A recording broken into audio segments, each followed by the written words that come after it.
paminėjote minas. Nu. Ir vėlgi, kitas dalykas, kai mes išėjome iš Otavos konvencijos. Dabar ką pasakoja ukrainiečiai? Ir man pasakoja žmogus, kuris nuolat važinėja į Ukrainą, remia ir taip toliau. 100 000 civilių sužalota minomis tomis.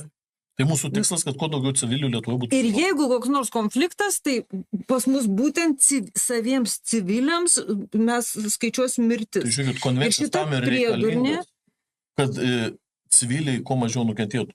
O mūsų visi, kurie rėkia ir balsuoja už tų konvencijų panaikina, vadinasi, aš kaip sakau, jie yra tikri žmogžudaičiai, kurie nori, kad kuo daugiau civilių žūtų. A ne?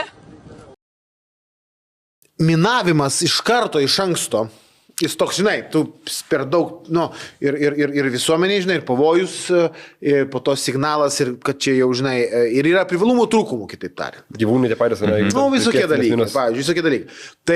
Tai geriau jau, nu, principas toks, kad kai žvalgyba, jo, aš apie tą žvalgybą, žinau, čia atsispyriau ir pradėjau kalbėti, kai žvalgyba indikuoja, kad jau yra kažkoks, tada užminuoja.